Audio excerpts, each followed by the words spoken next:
various types of SOC reports. There's a SOC 1 that is over the internal control for financial reporting, is very specific about the financial related controls. There's a SOC 2 for service organizations based on the trust services criteria. There's a SOC 3 that is very similar to a SOC 2, but the format of the report makes it available for the general public. There's no restriction on a SOC 3. There has now also been created a SOC for cybersecurity, where you can attest to the cybersecurity framework inside your organization. And then currently the AICPA is creating a SOC for supply chains, and my understanding is that should go out in by the end of 2020. So SOC 1, a SOC for service organizations over the internal control over financial reporting. So service organizations provide this for their customers when they're dealing with financial data.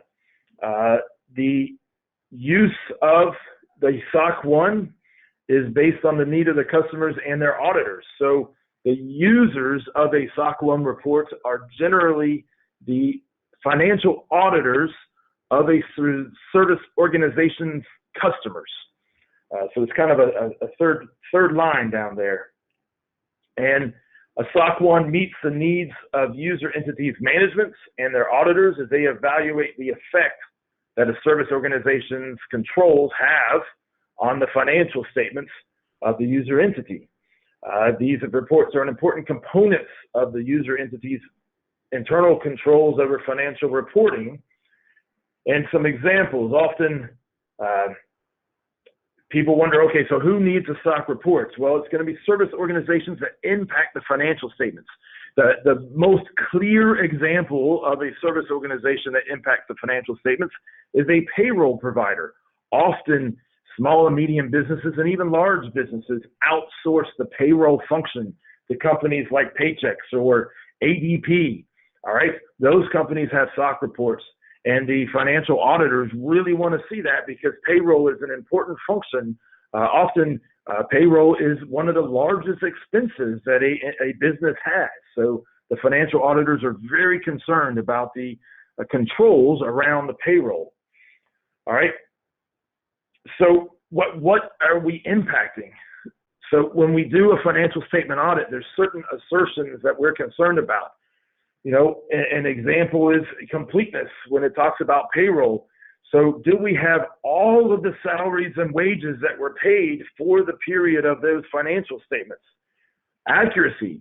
Are we absolutely certain that the salaries and wages were paid accurately, that nobody got missed or nobody got overpaid? All right. That's some of what a SOC 1 report for a payroll provider like ADP or Paychex would provide to a business entity and what their financial auditors are looking for. So continuing with the different reports, we have the SOC 2 report. The SOC 2 is reporting on controls at a service organization relevant to the security and availability, processing integrity, confidentiality, or privacy of the data that's being transmitted or accessed between the client or the customer and the service organization. So where the SOC 2 reports play an important role in oversight of the organization. Important role in the vendor management process, internal corporate governance, and the risk management process. And of course, there are regulators, depending on your industry, there are regulators that mandate your vendor management and risk management process, and SOC reports from your vendors are an essential part of that risk management process. So stakeholders who use these reports, who are these SOC 2 reports for, include management or those charged with governance of the user entity, of the customers, and the service organization, the regulators, the business partners, suppliers, among others. So the trust services criteria, there are 5 of them that are part of the SOC 2 report, and almost all of a service organizations' IT controls fit inside these 5 trust services criteria. So the common criteria fit inside security, and information and systems are protected against unauthorized access, unauthorized disclosure, damage that could compromise the availability. So your basic IT controls about who gets access, user provisioning, backups, and restore capabilities, incident management, they're fit inside the security criteria. Availability is also a very common one that service organizations have in their reports, because often if we are using a third-party application, we want to be able to use it 24/7, 365. We expect it to be available all the time. So the controls around how they keep their service available. Processing integrity. If they're manipulating numbers, for example, the payroll providers often also get SOC 2 reports because they're processing data. And so is the system processing complete? Is it valid, accurate, timely? Especially in today's day and age, confidentiality and privacy is becoming a bigger part of the IT environment. So confidentiality, is the information that we're giving to this service provider, is it going to be protected to meet my obligations as a customer of this service provider? And then privacy. We've all hearing about the privacy breaches and the new privacy laws out of California. New York has increased their privacy laws. Europe, a couple years ago, came out with their GDPR. So privacy is essential and is becoming having a bigger impact on the IT environments. And as part of a SOC report, service organizations can now report on how they are keeping their clients' information private. So how is a SOC 2 different from an assessment? So you can get a HIPAA assessment, or if you use the NIST cybersecurity framework, you can get an assessment that could indicate, how close you are to keeping those controls. So a SOC 2 is different because it is an examination of the design of the controls and the suitability of the design of the controls to your environment. It's not just an assessment. Do you keep all of the respond controls inside the NIST framework? It's looking at your IT environment. A SOC report is looking at your environment and the needs of your business and the needs of your customers, and is evaluating the suitability of the design of your controls.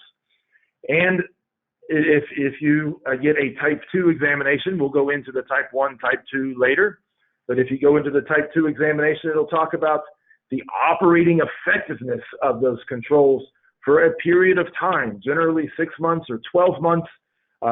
It is going to test the controls over that entire period.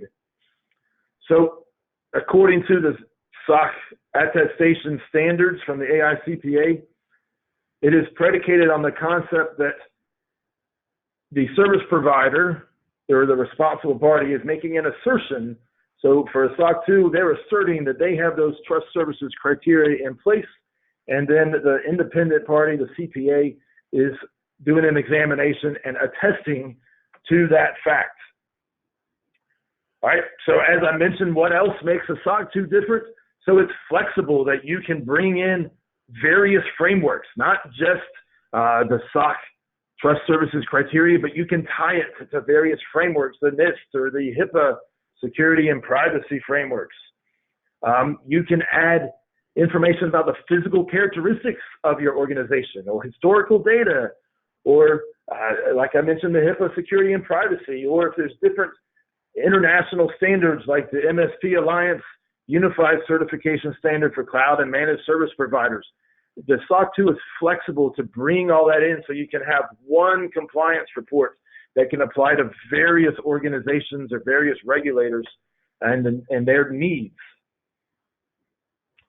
The intended users. So a SOC 2 report is restricted based on the users. So we expect a user of a SOC 2 report to have knowledge about the service being provided, have internal control knowledge and its limitations, to understand when the report talks about user entity controls or subservice user entity controls and the applicable trust services criteria. And that takes a special type of user to have this knowledge. It's not just a random person off the street that can read this and understand exactly what's going on. And if without that knowledge, it can be misunderstood. So the third type of SOC report is a SOC 3 for service organizations. Now, a SOC 3 is very similar to a SOC 2. It's based on the trust services criteria. It's based on the description of the service organization system. However, the report is formatted and worded so that it is understood or can be understood by the general public. It doesn't go into detail about the testing. It doesn't go into detail about different controls with the technical language. It's written in a general language format. So here's a chart to compare the different SOC reports and to help you figure out what it is that you need. So as mentioned, the SOC 1, the users are, financial statement auditors or the financial departments. It's audits of financial statements, and it has controls over the user financial reporting. A SOC 2, management, regulators, others that have that specialized knowledge. It can talk over used for governance and risk compliance programs, oversight from regulators, due diligence. And as it mentioned, it's concerning about the trust services criteria, the security, availability, processing integrity, confidentiality, or privacy. And then the SOC 3 is available. It's based on the trust services criteria of a SOC 2, but the report is written so any user with need to understand the service organization can read this report and understand it. It can be used for marketing purposes, meaning the SOC 3 can be put on your forward-facing website, your customer-facing website. It doesn't need to be retained into a secure part of the website only for current customers. The SOC 3 can be a marketing tool, and it is an easy-to-read report on controls. All right, so you can ask general questions, and you can figure out which SOC report is right for you. And often, perhaps you need more than one for the needs of your customers. For more information, click on the link below or visit databrackets.com.